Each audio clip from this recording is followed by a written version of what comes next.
Je vous remercie pour cette invitation qui m'a permis justement de proposer une présentation qui est un petit peu différente de ce que je fais d'habitude.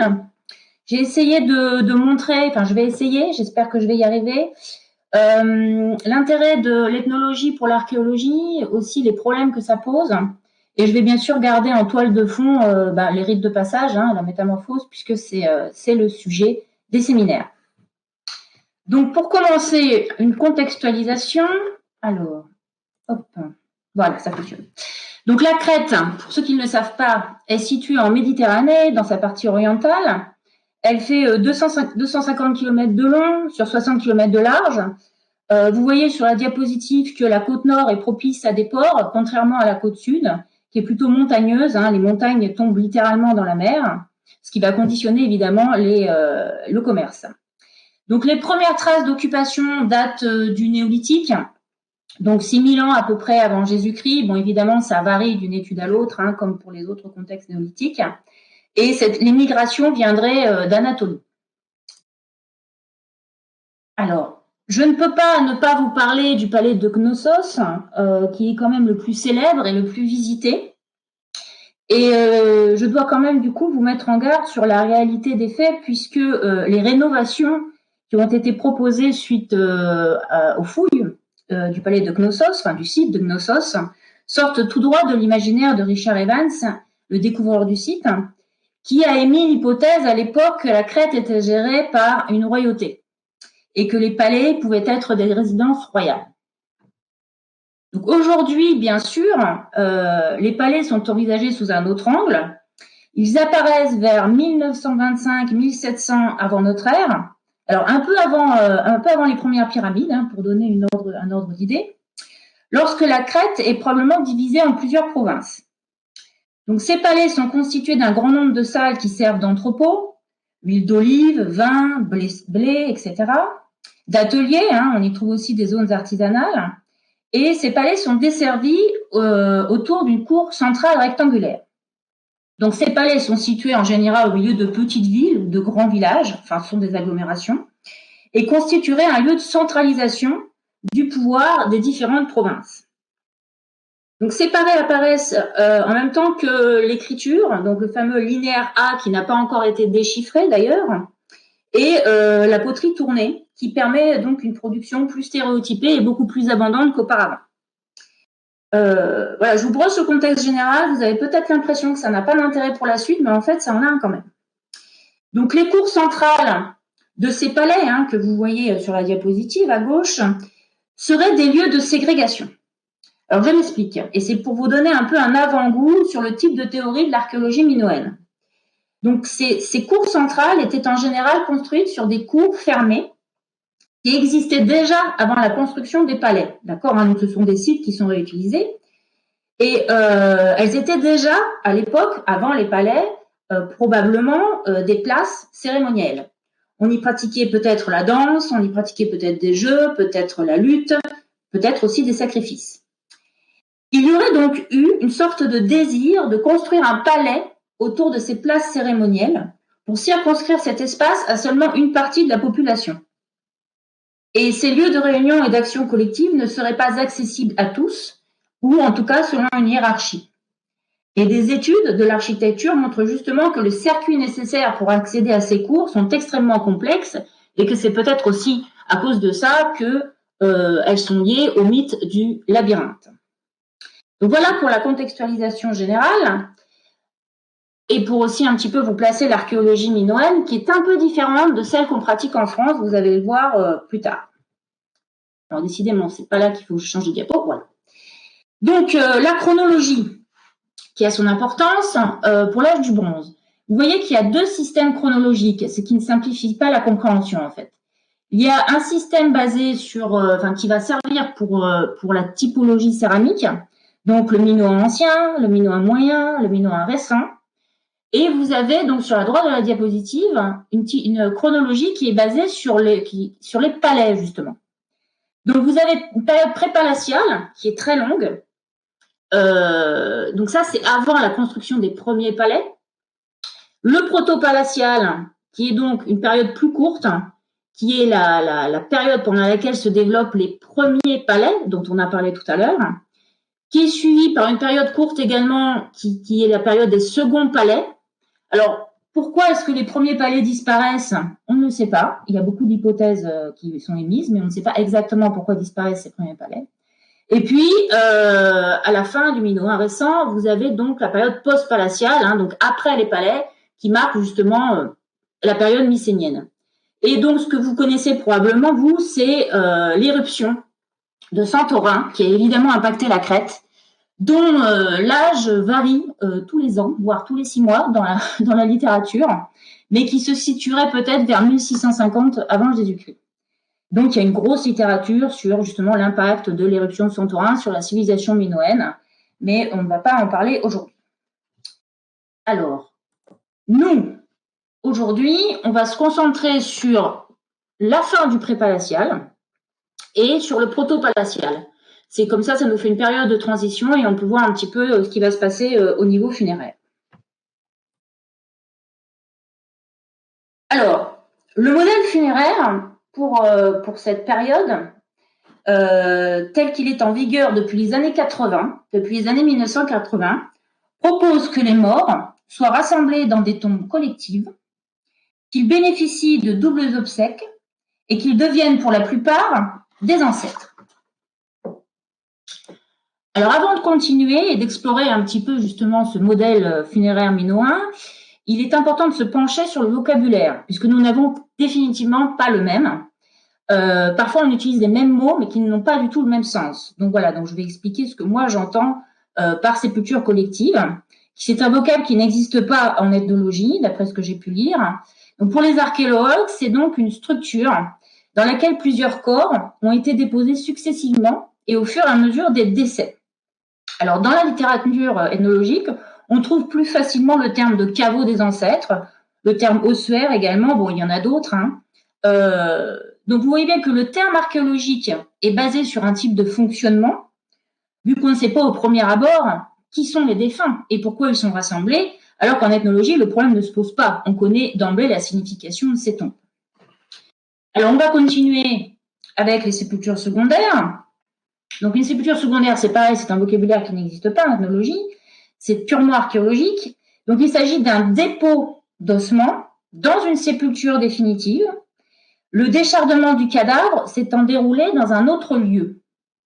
Donc, on raisonne sur le résultat. Alors, d'accord ? Alors qu'en ethnologie, on va parler de double obsèque, de double funérailles, donc des cérémonies en elles-mêmes, et la tombe n'étant qu'une partie, comme vous le savez, de l'affaire. Et donc, la sépulture secondaire, c'est quelque chose qui est très, très difficile à mettre en évidence en archéologie et on va le voir tout à l'heure. Et puis, il y a le culte des ancêtres. Alors là, pour le coup, c'est la même terminologie, mais par contre, qu'est-ce qu'un ancêtre? Et on ne met pas du tout la même chose en archéologie qu'en ethnologie. J'ai lu aussi un petit peu de littérature qui est un petit peu complexe pour moi, mais que c'était pas toujours non plus très simple de votre côté. Alors, on va rentrer dans le vif du sujet. Sur quoi repose l'hypothèse des sépultures collectives? Depuis le début du XXe siècle, de nombreuses tombes ont été fouillées dans la moitié est de la Crète, comme vous le voyez sur la carte en haut.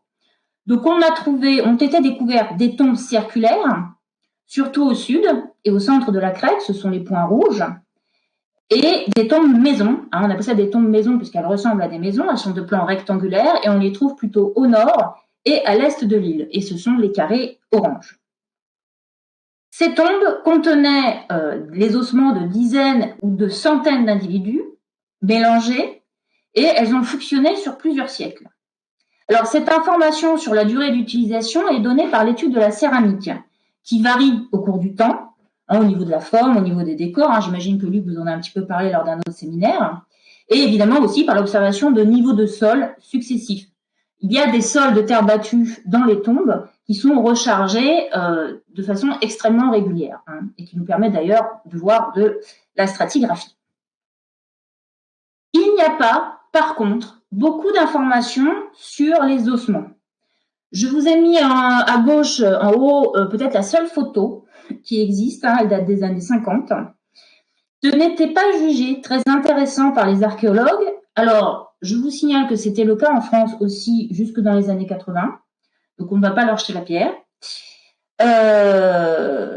Alors, vous voyez que les ossements, bon, ils ont été dégagés, mais ils n'ont pas du tout été à l'époque enregistrés spatialement, c'est-à-dire en 3 dimensions, ils n'ont pas été dessinés, ils n'ont pas été photographiés en détail. On se focalisait plus sur l'architecture et sur les objets. Donc, vous voyez au milieu un dessin d'une tombe circulaire en plan, et vous voyez qu'ont été dessinés les larnax, enfin les larnakes en grec. Donc, ce sont des contenants funéraires en céramique dans lesquels on dépose le défunt. Alors ça, il n'y a pas de souci, on a les informations, ils sont dessinés, mesurés, etc. Par contre, on n'a pas le dessin des ossements qui sont à l'intérieur. Alors, dans les années 2000, les ossements qui avaient quand même été ramassés ont été confiés aux anthropologues. Alors, les anthropologues biologistes, évidemment, pas les anthropologues tout court. Encore là aussi, c'est une terminologie différente. Et en 2007, sur le site de Sissi, sur la côte nord, la fouille des tombes a été confiée aux anthropologues dès la phase terrain. Donc, cette fouille, dont je vais vous parler, que je vais prendre en exemple pour faire ma démonstration, est une fouille, donc, comme l'a dit Luc tout à l'heure, internationale, dirigée par Jan Driessen et l'école belge d'Athènes. Elle est située, donc vous voyez que ce site est sur une colline en bord de mer. Au sommet, vous avez le village ou la ville, ça dépend de la période, hein, puisque c'est un site qui a fonctionné au moins du proto-palatial jusqu'au post-palatial, donc pendant plusieurs siècles, voire un millénaire. Donc sur la colline, vous avez, on va dire, l'habitation, même si c'est un peu simplifié, et sur les bords, donc près de la mer, donc le cimetière.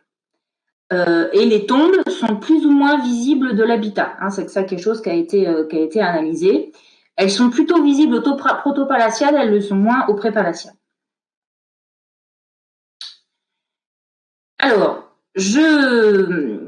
à titre d'illustration, hein, pour vous parler un petit peu des morts quand même, on va regarder ici les compartiments 1.10 et 1.9. Alors, 1.10 et 1.9 sont des compartiments qui sont accolés, comme vous le voyez. On parlera d'1.9 plus tard. On va se concentrer pour l'instant sur 1.10. Donc, c'est un compartiment rectangulaire construit en partie en pierre, au moins les premières assises. Donc, le substrat, donc la roche, hein, si vous voulez, sur lequel il a été construit, a été nivelé avec des galets afin d'aménager un sol plat sur lequel ont été déposés les défunts. Des tasses retournées ont été découvertes et ont permis justement de dater donc ce compartiment de la période pré-palatiale, donc avant les palais. J'ai décompté, alors ces tasses étaient au milieu des ossements, elles sont retournées, ça c'est une pratique extrêmement commune sur le site de Sissi, mais aussi dans toute la Crète, c'est-à-dire qu'il y a énormément de tasses qui sont retournées, probablement lors de cérémonies, aussi d'actes de fondation, quand on recharge un sol dans une tombe, etc., etc. Il se passe forcément quelque chose, un rituel, on peut aller jusque-là. Donc les tasses retournées, c'est quelque chose d'extrêmement commun. Donc dans ce compartiment, j'ai décompté 20 individus, 12 adultes ou adolescents, donc des individus de taille adulte, qui sont peut-être considérés comme des adultes par cette société. 3 enfants et 5 périnatales, donc si vous voulez, des bébés, quoi, en fait, qui sont morts-nés ou qui n'ont pas vécu longtemps ou qui sont nés avant le terme. Donc, comme vous avez vu, il y a beaucoup d'ossements dans cette tombe, dans ce compartiment, qui ne semblent pas être en connexion. Mais quand on connaît l'ostéologie, on s'aperçoit qu'il y a en fait des connexions qui sont conservées, ou au moins des proximités anatomiques. Vous voyez ici, j'ai mis des couleurs qui correspondent à un individu. Alors, j'ai pas mis toutes les couleurs parce que sinon on n'y voyait rien, mais vous voyez qu'il y a quand même des individus qui sont surtout en bas à droite en jaune. Bon, celui-là, il est vraiment en connexion, il est entier en connexion dans le coin. Et puis, vous avez un individu en mauve à l'ouest. Voilà, alors ces ossements sont un peu plus déconnectés, mais en tout cas, il y a une logique anatomique dans la position. Donc, L'analyse de ces dépôts d'ossements, alors bien sûr, elle est beaucoup plus complexe, il faut faire beaucoup plus de choses, mais c'est pas le propos aujourd'hui, vous allez me faire confiance sur ce coup-là. Donc l'analyse de ce dépôt d'ossements montre que les défunts ont été déposés entiers, à l'état de cadavre, donc les uns après les autres. Et lors de l'apport d'un nouvel individu, les ossements des précédents étaient poussés, certains prélevés, donc sortis de la tombe. Qu'est-ce qu'on en a fait? On ne sait pas. Et ça ménageait ainsi de la place. Donc ces tombes collectives nécessitent des accès répétés, un volume suffisamment important pour contenir plusieurs individus. Et si on revient à notre question de départ, sur quoi repose l'hypothèse des tombes collectives? Eh bien, elle repose sur des données matérielles qui sont assez claires, sur l'architecture, ce que je viens de vous dire. On peut mettre de nombreux individus dans chaque tombe ou chaque compartiment. Elles sont accessibles de façon répétée. Sur la vaisselle, qui nous donne des informations sur les rituels qui accompagnaient justement toutes ces pratiques autour des morts et qui nous donne, ce que je disais tout à l'heure aussi, le temps d'utilisation de ces ensembles funéraires. Et les reprises architecturales également sont très informatives à ce sujet puisque les tombes sont agrandies et ou rénovées au cours du temps puisqu'elles fonctionnent sur plusieurs siècles. Bien entendu, il faut, on va dire, les retaper de temps en temps. Et puis, depuis 2007, on commence aussi à faire intervenir les restes humains dans la démonstration. Alors, le traitement des défunts dans les sépultures collectives, qu'est-ce qu'on observe? Sur l'ensemble du site, là je vous donne un seul exemple, mais c'est valable pour l'ensemble du site pour le prépalatial. Donc, une perte de l'intégrité du corps, l'anonymisation de ces restes. On sait sans doute qui est dans la tombe, mais on ne sait plus quel os est à qui. Au bout d'un moment, on ne sait plus, fatalement. Il y a une manipulation des ossements à l'état plus ou moins sec, c'est-à-dire qu'il faut avoir en tête que les corps étaient parfois complètement décomposés, mais parfois en cours de décomposition, et qu'ils étaient donc manipulés alors qu'il y avait encore des ligaments et peut-être un peu de chair autour. Et puis, il y a évidemment un mélange des corps, un mélange des dépouilles. Et ça, c'est, je pense, quelque chose de très important. Parce que justement, la question qui suit, c'est pourquoi est-ce qu'on rassemble des morts dans une tombe unique et qu'en fait, en plus, on considère que mélanger des corps et perdre leur identité, c'est pertinent et important pour la communauté. Alors, pourquoi ces tombes collectives? Il y a plusieurs hypothèses, évidemment. Donc, les constructions datent le plus souvent du prépalatial, donc avant l'époque des palais. Et ce serait donc le reflet d'une structure sociale communautaire basée sur le groupe avant l'émergence des palais. Mais malheureusement, les tombes collectives continuent à être utilisées avec les premiers palais. Par contre, il y a une disparition complète des tombes collectives lorsqu'il y a la construction des seconds palais, qui vont se multiplier sur l'île d'ailleurs, et on ne sait plus du tout où ils mettent les morts. Bon, c'est un autre débat, mais c'est pour vous dire quand même qu'il y a quelque chose qui se passe avec l'apparition des palais, leur destruction, leur réapparition, quelque chose qui se passe dans la communauté. Et nous allons voir aussi, puisque nous allons voir des exemples du proto-palatial, que même si les tombes restent collectives, le traitement de l'individu est différent. Alors, une tombe ou un compartiment rassemblerait des groupes qui seraient apparentés, ce sont des hypothèses bien entendu, mais la question qui se pose, c'est est-ce qu'il s'agit d'une famille nucléaire? Est-ce qu'il s'agit de lignage? Ou alors, est-ce qu'il s'agit de la tombe d'un village entier? C'est notamment une hypothèse qui a été proposée pour les tombes circulaires du sud de l'île, parce qu'elles sont souvent isolées, il n'y en a souvent qu'une à proximité d'habitat, ou alors elles sont regroupées par 2 ou par 3. Il est également proposé aujourd'hui, vous voyez bien qu'évidemment la science progresse, que peut-être tout le monde n'a pas accès à ces sépultures. Ce seraient des sépultures d'élite, car les objets associés aux défunts sont des parures en or. Vous avez des diadèmes, des boucles d'oreilles, tout un tas de bijoux en or, des objets de prestige importés dans des matériaux précieux tels que l'ivoire, etc. Donc cela peut être, Donc vous voyez qu'il y a plusieurs hypothèses, que évidemment elles sont différentes d'un site à l'autre, et il est fort probable qu'elles soient aussi différentes d'une région à l'autre. Avant, dans les années 90, on considérait qu'il y avait des pratiques funéraires minoennes et que c'était toujours la même chose au prépalacial, après au protopalacial, au néopalacial, etc., etc. Et on s'aperçoit qu'en fait, au sein de chaque période, en fonction de la région dans laquelle vous vous trouvez, il y a une diversité extrêmement grande et extrêmement complexe. Alors pour cette question de rassemblement des morts dans la tombe qui pourrait être liée à la parenté, justement, dans le compartiment 1.10 qu'on a vu tout à l'heure, vous avez vu qu'il y avait beaucoup d'enfants en bas âge, des enfants tout court, des adolescents et des adultes, ce qui pourrait correspondre à une tombe familiale. Nous avons d'ailleurs lancé des études paléogénétiques afin de connaître les liens biologiques entre les individus au sein de chaque tombe. Est-ce que ce sont des relations de premier degré, deuxième degré, troisième degré? Alors, nous l'avons fait pour tous les compartiments. Bien évidemment, la paléogénétique n'est pas un outil miracle, il y a des soucis, tous les défunts ne sont pas représentés, il y a des problèmes de conservation, etc. Toutefois, ce sera quand même très précieux pour essayer de démêler toutes ces hypothèses qui sont faites sur le rassemblement des morts. Et puisqu'on sait quand même que même si la parenté biologique et la parenté sociale sont deux choses tout à fait différentes, elles sont quand même liées à un certain point. Donc ce qui est certain, c'est que ces tombes collectives sont des lieux de mémoire et qu'elles jouent un rôle social important. Alors maintenant, on va passer à sur quoi repose l'hypothèse des doubles funérailles, qui est donc le deuxième aspect du modèle funéraire minoen. Alors vous voyez que le premier fonctionne bien, on a bien des sépultures collectives. Qu'en est-il du deuxième? Alors sur quoi repose cette hypothèse des doubles funérailles?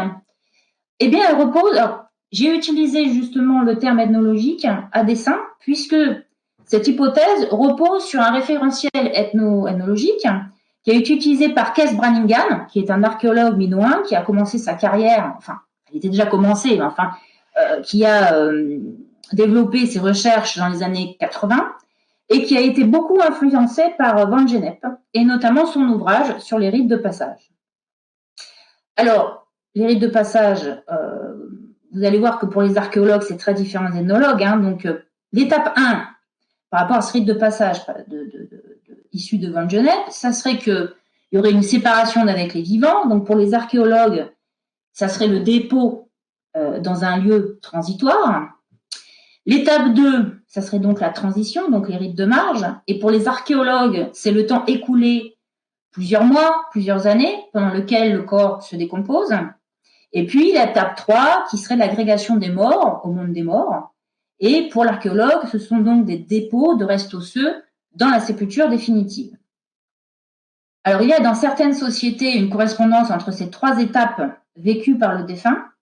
C'est pas très bien dit ça, vécu par le défunt, puisqu'il est mort, c'est un peu bizarre. Excusez-moi.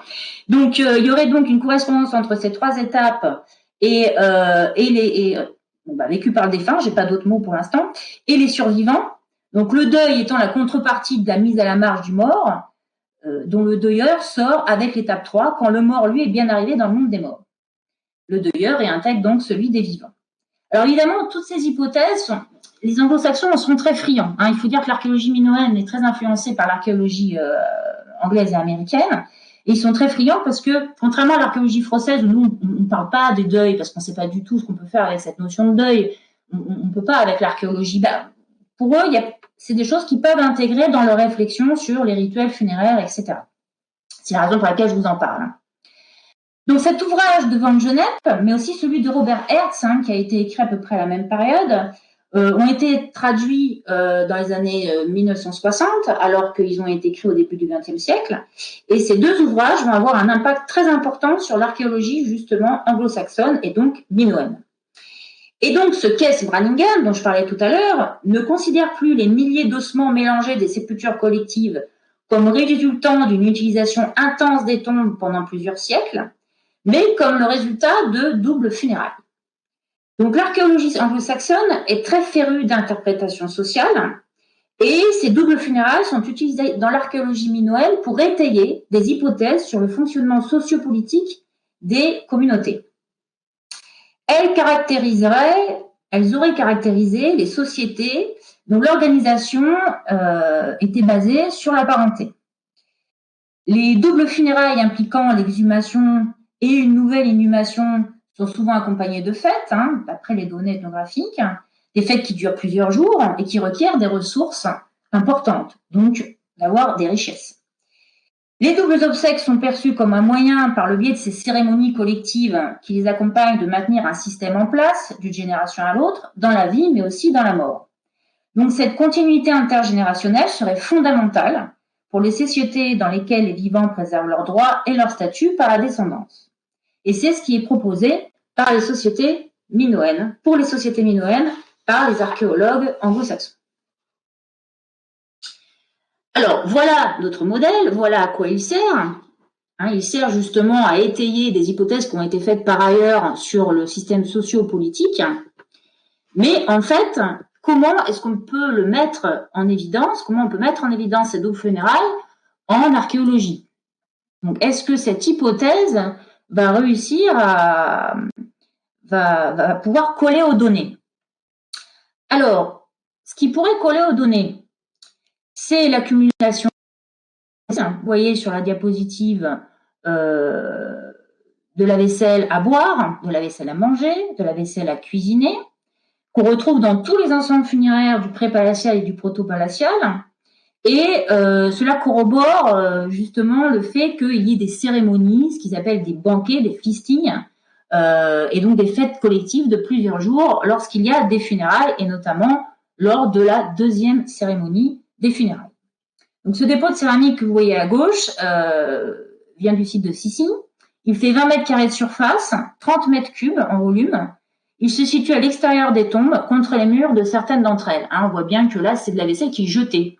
À la fin de l'utilisation, il y a une grosse dépense au niveau de la céramique. Je pense qu'ils en produisaient énormément, parce que on retrouve plein de coupelles, des assiettes, etc., etc. Alors, ce sont des accumulations qui se font sur plusieurs siècles, évidemment, mais c'est quand même assez impressionnant de voir des poubelles, entre guillemets, puisque ce sont en fait les poubelles des banquets. Alors, l'architecture, elle aussi, est mise à contribution pour étayer cette hypothèse des doubles funérailles. Donc, vous voyez, dans les tombes circulaires, il y a parfois des antichambres qui pourraient être le lieu d'inhumation transitoire. On y mettrait les morts en attendant leur décomposition, et puis lors des secondes funérailles, on les déplacerait donc dans la chambre circulaire, dans le lieu définitif du dépôt, donc dans la sépulture.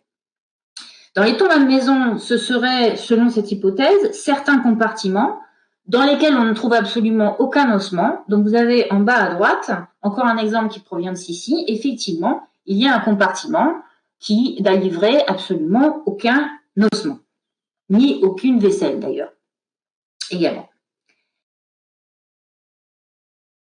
Alors, quid des restes humains?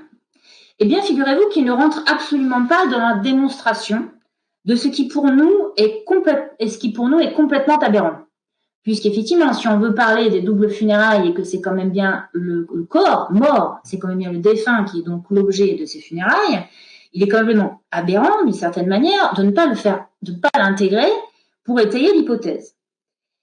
Et le problème, c'est que ce modèle est tellement ancré dans la littérature archéologique minoenne que lorsque les anthropologues biologistes ont commencé à travailler sur ces dossiers, les ossements qui ne sont pas en connexion, donc comme on a vu un peu pour 1.10 tout à l'heure, étaient et sont toujours considérés comme des preuves de seconde funérailles.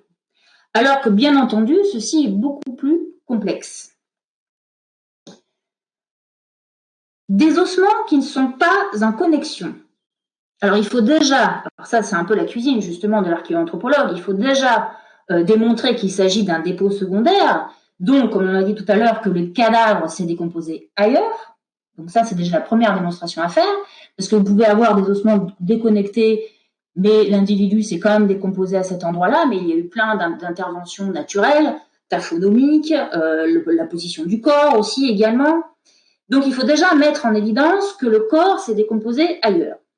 Une fois qu'on a mis en évidence que le corps s'est décomposé ailleurs et qu'il a été transféré, on a malgré tout une multitude de pratiques mortuaires possibles. Alors, l'absence de connexion des ossements peut correspondre effectivement à des sépultures secondaires, mais elle peut aussi correspondre à des funérailles différées. Si, par exemple, un individu est supposé rejoindre une sépulture collective de par son statut, de par la réglementation en vigueur, mais qu'il a une maladie contagieuse, dans certains cas, on l'enterrera de façon provisoire et plus tard, quand on aura considéré qu'il est plus contagieux, même en étant mort, il intégrera la sépulture collective. Mais il ne s'agit pas de secondes funérailles. Ça peut être aussi des funérailles différées, ça peut être aussi lorsque les morts, quelqu'un meurt loin de l'endroit où il est né et où il est supposé, où il est né, mais surtout où il est supposé être enterré. Donc, parfois, on l'enterre de façon provisoire pour transporter les ossements et non pas le cadavre entier, ce qui est quand même beaucoup plus facile.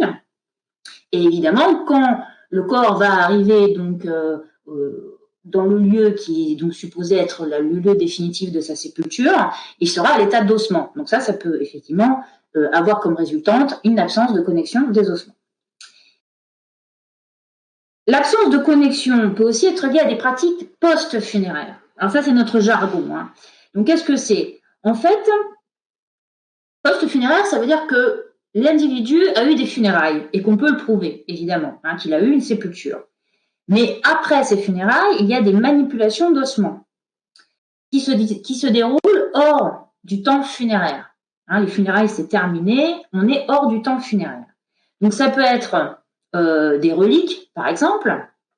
Bon, ça, en général, on va quand même réussir à les reconnaître parce que ça va être un ossement tout seul ou deux ossements tout seul. Mais il y a des choses qui sont plus difficiles à identifier. Si on déplace des sépultures pour des raisons politiques, alors ça, c'est plutôt dans les périodes historiques, hein, au niveau des dynasties, quand on va déplacer des morts, notamment au niveau des dynasties royales. Mais en ethnologie, on connaît aussi des cas, notamment pour les sépultures collectives, où on transfère dans une tombe collective fraîchement construite un individu qui a sa sépulture définitive dans une autre tombe collective. Donc, c'était pas prévu au départ qu'à un moment donné, on allait le changer de tombe, hein, parce que c'est ça qui est intéressant. Et donc, pour donner de la profondeur généalogique à cette nouvelle tombe construite, on va aller chercher quelqu'un qui est dans une autre tombe collective de laquelle il n'aurait jamais dû bouger, pour le transformer dans cette nouvelle tombe, pour donner donc une profondeur généalogique à la nouvelle tombe. Et puis, il y a une pratique post-funéraire qui est liée en fait à la gestion de l'espace. C'est-à-dire que quand vous n'avez plus de place, eh bien, vous poussez les ossements contre les parloirs, vous vidangez, vous prélevez des ossements que vous allez sortir de la tombe. Alors, vous allez pouvoir déposer au sein de l'espace sacré du cimetière, hein, mais pas forcément, on ne sait pas en fait. Voilà. Donc, vous voyez bien qu'une absence de connexion des ossements, ce que je voulais vous montrer, c'est que ça peut correspondre à plein de scénarios différents. Et que celui de la sépulture secondaire, c'est un parmi d'autres. Et justement, pour essayer d'y voir un petit peu plus clair, avec ma collègue Sylviane Dédérix, qui travaille sur le site de Sissi avec moi, nous avons regardé un peu si la littérature ethnographique nous permettait de trouver des spécificités dans le traitement des défunts dans des groupes qui pratiquent les doubles funérailles. Nous cherchions ce qui pourrait nous servir pour les cas archéologiques. Donc, cette revue de la littérature, j'en ai mis quelques exemples comme ça hein, sur la diapositive. Évidemment, on ne s'est pas basé que sur cela, hein, ça a été beaucoup plus important. Elle n'est pas pour autant exhaustive, cette revue de la littérature, on ne va pas se mentir. Mais elle a permis de mettre en évidence une grande diversité des traitements. Et je l'ai peut-être mal fait, parce que justement, quand les archéologues s'emparent de l'ethnologie, enfin de l'ethnographie en l'occurrence, on a l'impression qu'on le fait bien, mais c'est pas forcé. Donc peut-être que vous aurez des commentaires à ce niveau-là, et elles sont les bienvenues, et je ne me prendrai pas mal du tout, bien au contraire. Cela me permettra de m'améliorer à l'avenir. Donc qu'est-ce que nous a appris cette littérature? Alors, pour le traitement du corps, on voit qu'il y a une grande diversité. Il y a des inhumations provisoires, dont on a parlé depuis le début, des crémations. Alors, c'est-à-dire que certains groupes vont brûler les morts, les mettre dans un endroit provisoire, ressortir les os brûlés pour ensuite faire des secondes funérailles. Alors ça, c'est encore plus compliqué que les sépultures, les inhumations provisoires. On peut aussi pratiquer le décharnement actif, c'est-à-dire qu'on va accélérer la décomposition. On ne va pas attendre qu'elle se fasse quand on a inhumé l'individu, on va décharner activement l'individu. Et tout ça, en fait, tous ces processus ont pour but de permettre la décomposition et de l'accélérer.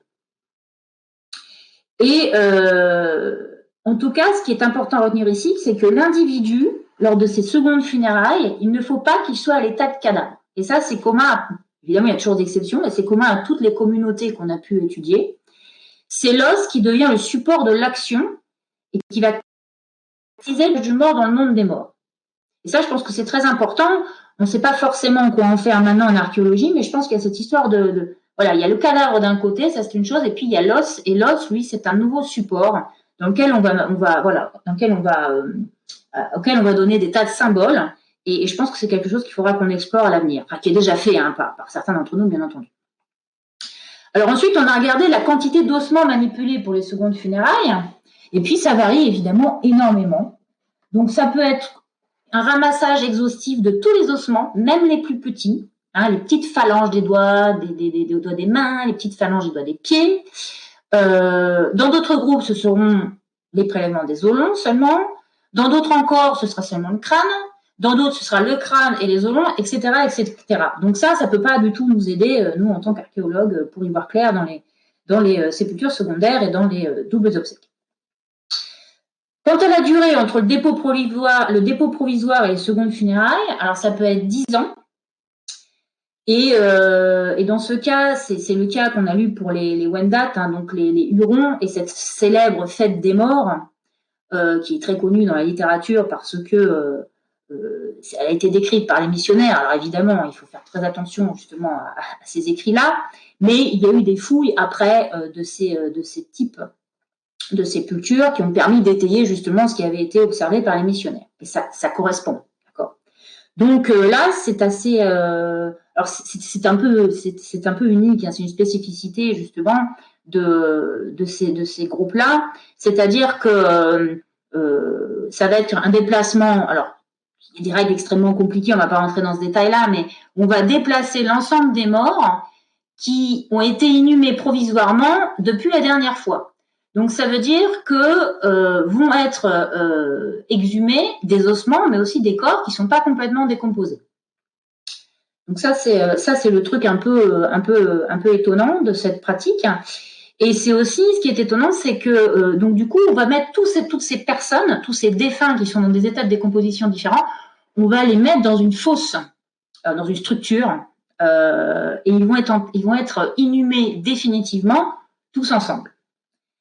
Donc ça, voilà, ça c'est un des cas. Mais dans la plupart du groupe, le critère, en fait, c'est qu'il faut un temps suffisant pour que le corps se décompose. Hein, c'est ce que je vous disais tout à l'heure, ça c'est important. Alors ça peut être 12 mois, ça peut être 5 ans, donc ça dépend. Un paramètre qui joue aussi, c'est le temps nécessaire pour accumuler les richesses qui permettront de faire cette cérémonie et donc d'inviter un nombre important de personnes. Donc vous voyez, il y a cette histoire de décomposition du corps, mais aussi cette histoire de avoir de quoi faire les fêtes, faire les festins, faire les banquets. Alors au niveau de la translation des restes dans l'espace, des restes humains dans l'espace, eh bien les ossements ils peuvent être déposés au même endroit lors des secondes funérailles. Alors s'ils sont juste un peu manipulés et déposés au même endroit, nous en archéologie on va pas y arriver. Ça on va pas réussir à voir quoi que ce soit. Donc voilà. Si on veut avoir une chance de comprendre quelque chose, il faut que les ossements soient transférés dans un autre lieu et ce n'est pas nécessairement le cas. Ensuite, on observe aussi une variété dans la façon dont le corps va être traité dans son transfert. L'intégrité du corps peut être conservée par les biais de contenants individuels en bois ou en céramique ou en vannerie, notamment lorsque les individus rejoignent une tombe collective. Et cette notion d'intégrité, elle n'est pas systématique non plus. Au niveau du recrutement, donc c'est notre jargon, le recrutement, c'est qui est concerné, qui a accès à la tombe, quelle est la règle pour accéder à la tombe. Eh bien, la diversité est aussi de mise. Soit tout le monde y a droit, il y a toujours des exceptions, entendons-nous bien, hein, selon les groupes, il y a toujours des exceptions, notamment les enfants. Soit c'est seulement une partie de la communauté, et dans ces cas-là, ceux qui ont droit au double funérailles sont ceux qui ont un pouvoir économique ou politique. Donc pour résumer, on voit bien que le traitement des corps, le devenir dans le cas des doubles obsèques sont très variés. Et donc la résultante au niveau de la composition de l'assemblage osseux peut ressembler aussi à des traitements post-funéraires. C'est-à-dire que tout ça, ça peut vraiment ressembler à des rangements ou à des prélèvements faits pour vidanger des tombes. Donc, une grande difficulté pour l'archéologue de mettre en évidence ces doubles obsèques. Alors, je vais prendre quelques exemples du site de Sissi. Donc, je vous le remets comme ça pour vous le remettre en tête. Il n'a pas changé de place, il est toujours au bord de la mer. Donc, tout à l'heure, nous avons vu le compartiment 1.10. On va regarder ce qui se passe à côté de 1.10, donc le compartiment d'à côté, qui est 1.9. Lui, il ne contient que des ossements complètement disloqués. Alors, il n'y a pas une connexion. Il manque les os des mains, des pieds, les vertèbres, les côtes. Donc, on voit bien qu'il y a eu effectivement une sélection dans le transfert des individus. Il y a 10 adultes ou adolescents et 3 enfants. Donc, ce qui est clair, c'est que les individus se sont décomposés ailleurs et seulement une partie de leurs ossements ont été prélevés et transformés dans ce compartiment qui, lui, n'a pas été nivelé. Le substrat n'a pas été nivelé avec des jolis galets pour faire un sol plat et il n'y a absolument aucune céramique dans ce compartiment. Donc, selon le modèle funéraire en vigueur, 1.10 serait un lieu transitoire et 1.9 contiendrait les morts ayant bénéficié de double funérailles. C'est quand même assez étrange puisque les ossements dans 1.10 sont mélangés, certes, mais on a bien vu que c'était pas, il y avait encore des connexions, qu'on avait plutôt, on avait plutôt restitué un dépôt d'individus qui étaient rentrés entiers et manipulés par la suite pour faire du rangement. Et donc, nous proposons que 1.10 soit une tombe collective et que 1.9, c'est ce que nous appelons dans notre jargon d'archéologue un ossuaire, c'est-à-dire un lieu où on va disposer les défunts hors du temps funéraire, donc un traitement post-funéraire dont je vous parlais tout à l'heure, pour faire de la place. Et il se pourrait que ce soit les individus qui étaient initialement dans 1.10 qui, faute de place, aient été transférés dans 1.9. Alors, on a essayé de voir s'il y avait des collages ou des appariements entre 1.9 et 1.10. Un appariement, ça veut dire que si vous avez un numérus gauche dans 1.10 et que vous retrouvez le numérus droit qui fait la paire en termes de format et de forme, là, vous savez que c'est le même individu. Bon, on a fait des recherches, les os étaient mal conservés, on n'a pas trouvé d'évidence de ce genre, mais ça ne veut pas dire que ce ne soit pas le cas. Alors, on va changer un petit peu de zone. On va passer à la zone 9. Donc, vous voyez que vous avez une tombe qui est composée de plusieurs compartiments. La tombe A qui va nous intéresser, j'en fais le tour ici. On va s'intéresser plus particulièrement à ce compartiment 9.1. Et là, on est au proto-palatial. Donc, cette tombe, elle est concomitante au premier palais, à la période des premiers palais, même si on n'a pas trouvé de palais sur le site de Sissi qui correspondrait à cette période. Mais le site n'a pas été fouillé entièrement. Et comme il y a des reconstitutions perpétuelles au cours des millénaires, peut-être que finalement, ce palais, il est dessous et qu'on ne l'a pas. Mais peut-être qu'il n'existe pas non plus. Mais en tout cas, on est, par rapport à un contexte général, dans une ambiance où il y a la construction des premiers palais, en tout cas ailleurs sur l'île. Donc, dans 9.1, vous voyez qu'on est sur quelque chose d'extrêmement différent par rapport à tout à l'heure. On n'a pas vraiment de mélange d'ossements. Il y a sur ce niveau funéraire, il y en a plusieurs dans ce compartiment, mais dans celui-là en particulier, vous voyez qu'il y a 4 adultes qui ont été installés.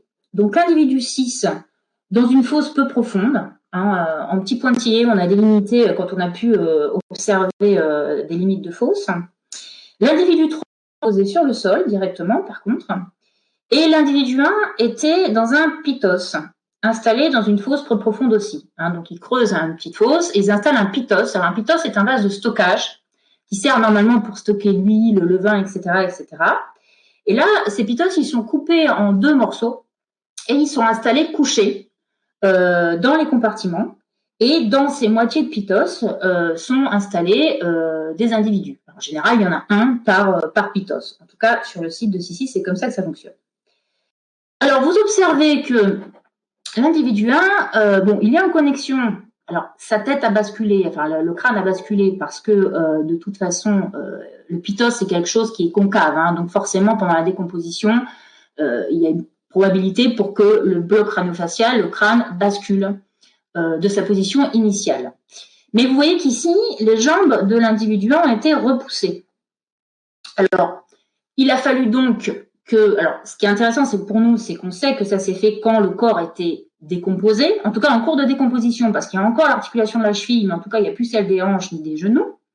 Et pourquoi faire? Eh bien, en fait, c'est pour installer l'individu 4, que vous voyez ici, qui était probablement ligoté, puisqu'il est vraiment dans une position extrêmement contractée, donc il y avait des liens, ou peut-être il était dans un sac ou dans une vannerie, quelque chose qui était très contraignant. Et on voulait absolument l'installer à côté de celui-ci. Alors, est-ce qu'il y a un lien entre les deux? Bon, on peut le supposer, mais on ne peut pas le prouver. Et ce qui va nous intéresser maintenant, c'est cet individu 7. Vous voyez que lui, par contre, il n'est pas du tout en connexion.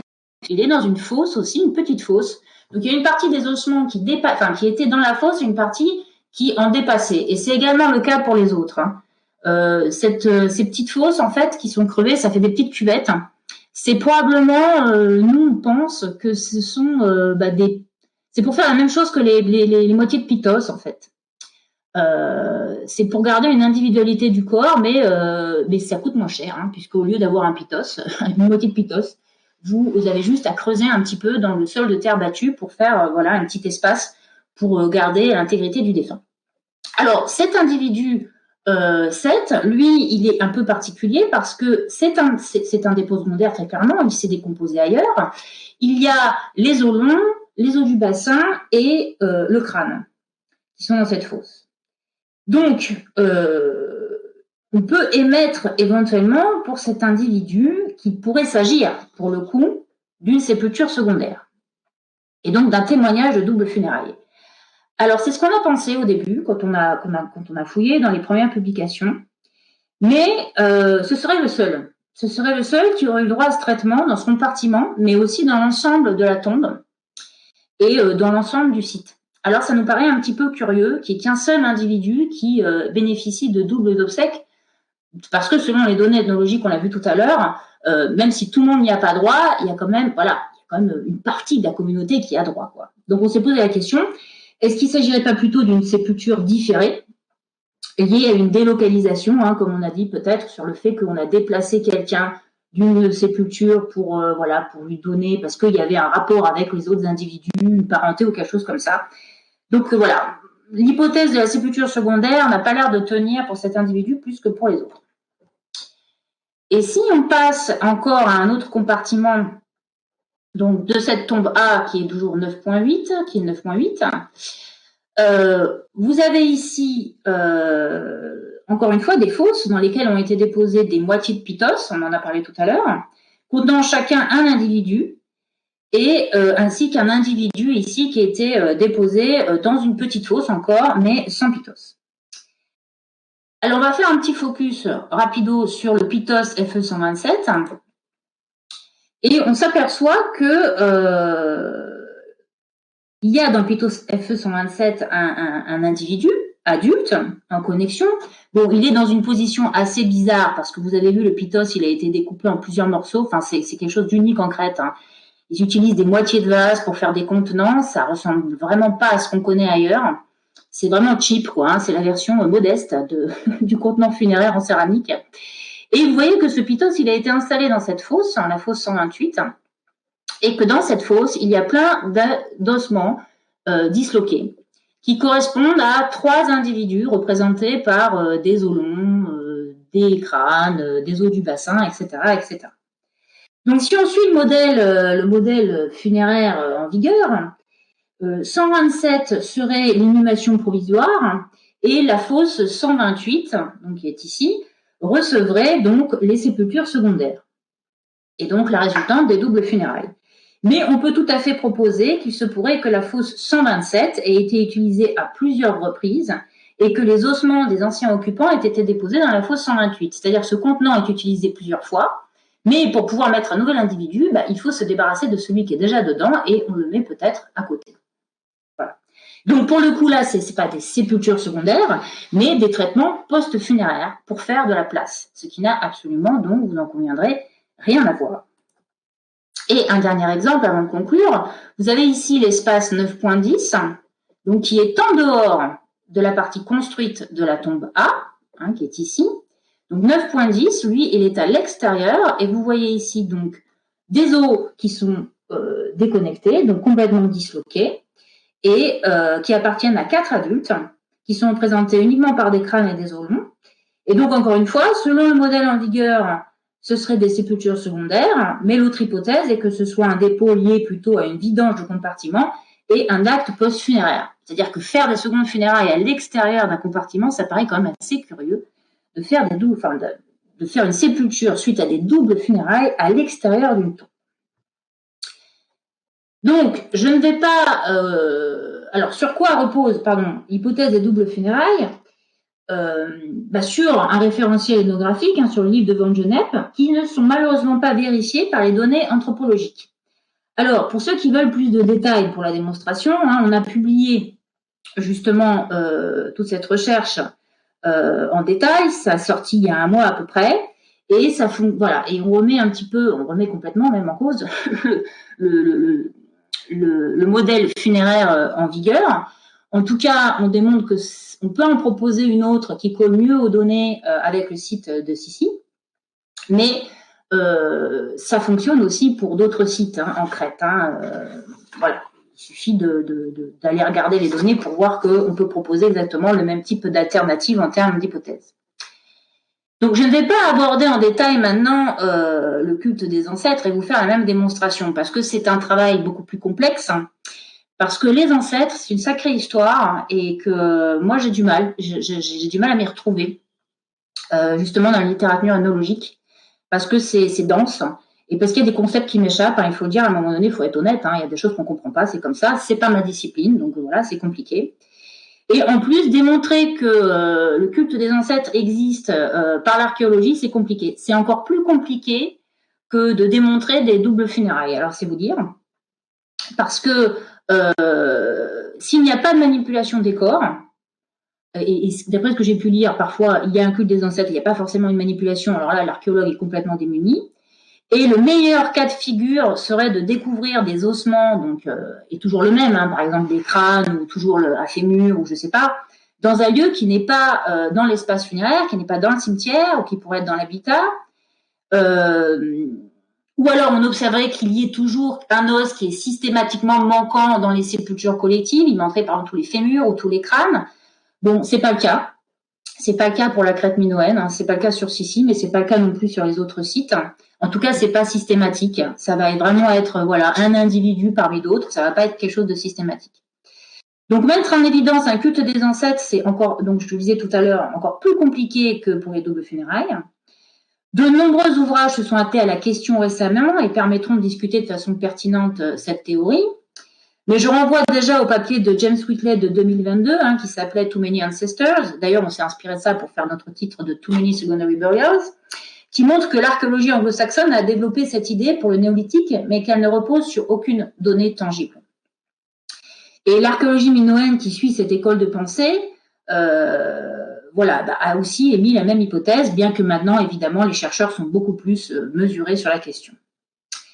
Et puis, il y a un défaut considérable, je pense, qui est de considérer qu'il y a un package, sépulture collective, double funérailles et culte des ancêtres, comme si chaque pratique était systématiquement liée à l'autre. Et ça, je pense que c'est déjà un problème, et qu'en les traitant indépendamment, on y verrait déjà beaucoup plus clair. C'est ce qu'on a fait nous déjà, et je pense que ça nous a permis de regarder les choses sous un autre angle. Alors, pour conclure, pour être à peu près dans les temps, il y a bel et bien des sépultures collectives en Crète, au pré-palatial et au proto-palatial, donc avant les palais et à l'époque des premiers palais, mais des doubles funérailles, sans doute pas. Et en ce qui concerne donc les rites de passage, la métamorphose des cadavres, on voit qu'il y a une évolution à travers le temps, puisque à la fin du pré-palatial, dans ce qu'on a vu au début de l'exposé et ensuite 1.10 et 1.9, on voit bien qu'on a un mélange clair des dépouilles dans un espace de décomposition commun, avec une anonymisation et une privation de l'intégrité des morts.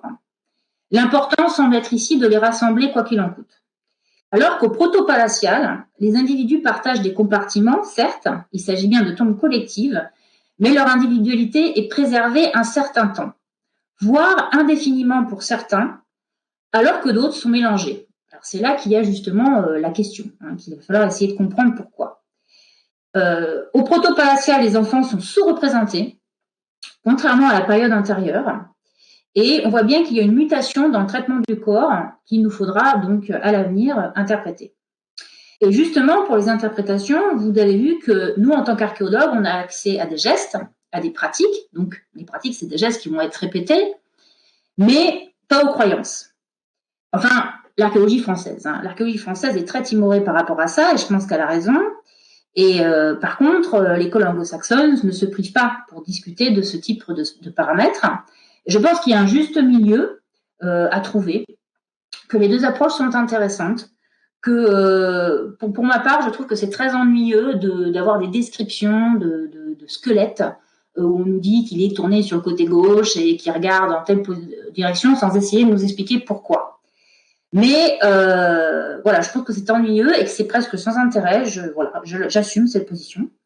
Mais si on utilise des référentiels justement d'autres disciplines, telles que l'histoire ou l'ethnologie, il faut le faire avec une méthodologie pertinente. Et ça, c'est difficile. Parce que voilà, on n'est pas formé à ça, que nos questions, il n'y a que nous qui les comprenons. Et c'est bien normal, de la même manière que les ethnologues comprennent leurs questions à eux, que c'est très difficile de faire discuter les ethnologues et les archéologues ensemble, même s'ils le veulent, même s'ils sont très contents de le faire, parce qu'il y a déjà un problème de terminologie, etc., etc. Moi, je pense qu'il faut le faire. Il faut prendre le temps et il faut faire cet effort, même si c'est très compliqué. On sort de notre zone de confort, mais il faut le faire. Mais il faut raisonner donc dans ce cas-là à très large échelle. À l'échelle d'un site, je pense que ça donnera jamais grand-chose. Par contre, si on discute à l'échelle d'échelle plus large, à l'échelle d'une région, voire même de la Crète en son entier, je pense qu'on peut arriver à des résultats qui sont vraiment très très pertinents. Mais il faudra être accompagné par ces autres disciplines auxquelles on a recours, mais qu'on maîtrise pas et qu'on utilise mal. Voilà, je vais conclure sur ces mots. Je vous remercie.